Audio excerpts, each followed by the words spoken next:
Hi. So this chapter is from the CBSE curriculum, Standard Class 9.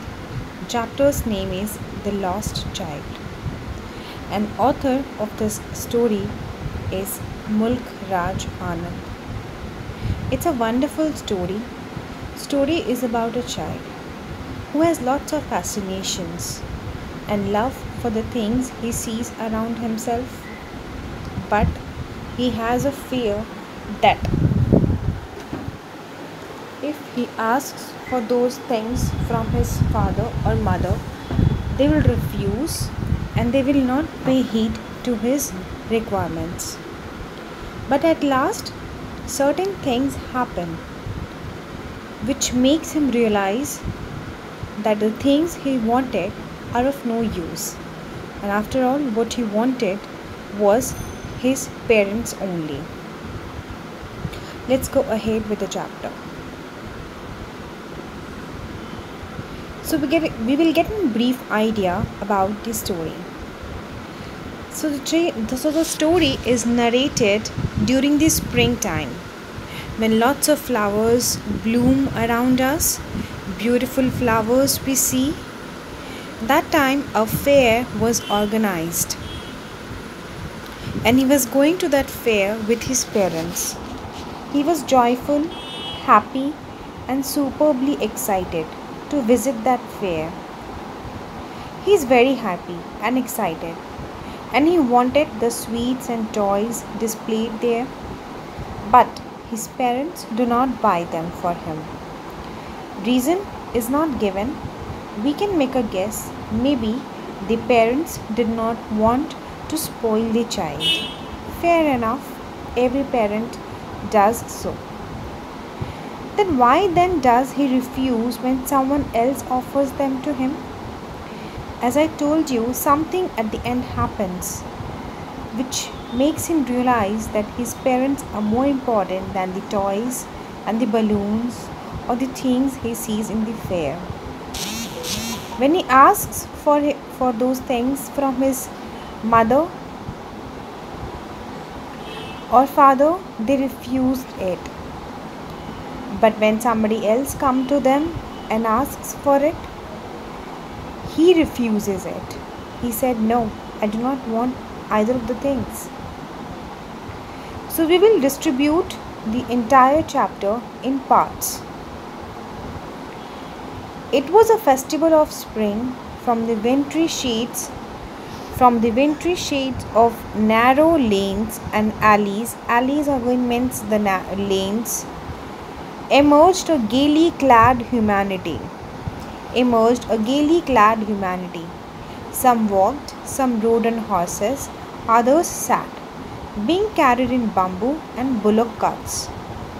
One little boy, the story about whom we are talking, one little boy ran between his father's legs, brimming over with life and laughter. So this child was all happy, was brimming, means he was shining, because he was so excited to visit the fair. He sees a toy. He says, "I want that toy." He pleaded. He literally said, "Please, I want that toy." On the way to the fair, he sees lot many things.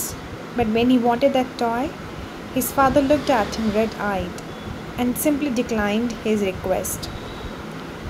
So he started walking, holding his parents' hand towards the fair. On the way, he sees so many things. He sees a mustard field, a yellow color flower, blooming and shining on the entire field. And that scenery mesmerized him. He also sees a group of dragonflies, and he tries to catch it.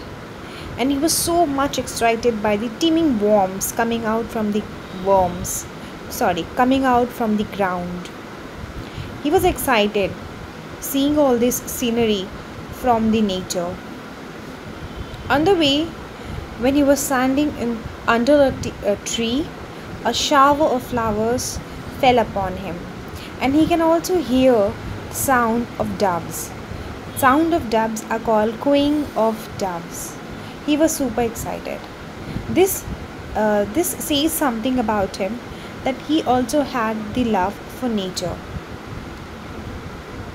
While he was enjoying all this scenery, his parents were again got angry, and they said, "Come, child, come." And they literally dragged him.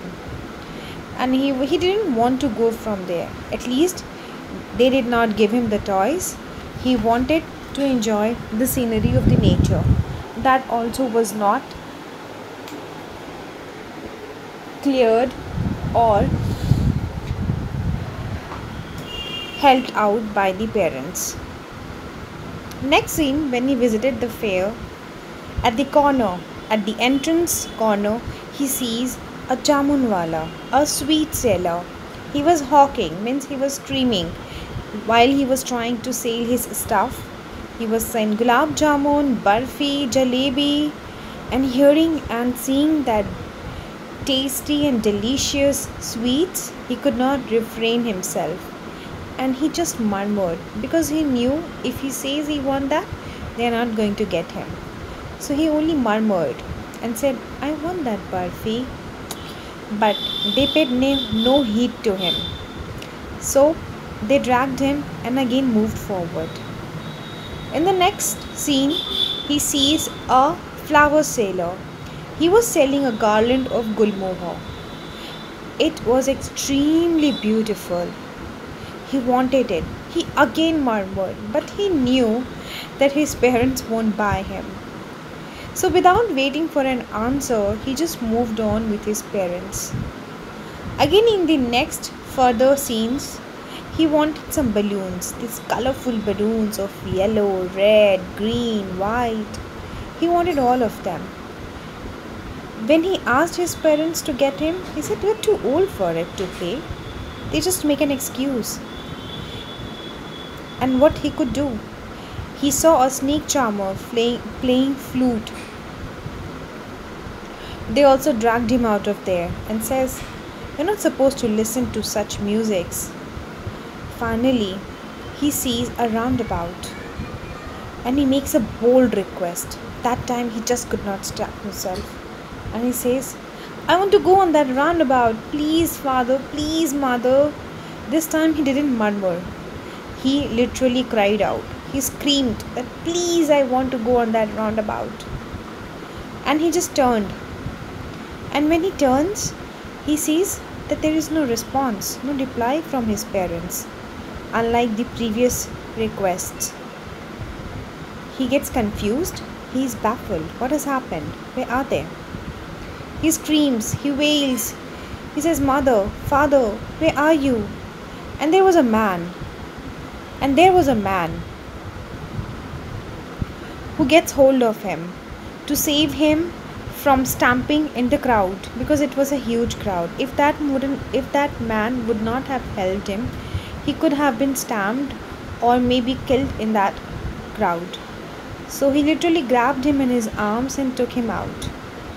And to please him, to make him stop cry, he takes him to different places in the fair and asks whether you want to go on that roundabout. He shouts. He refuses. He said no.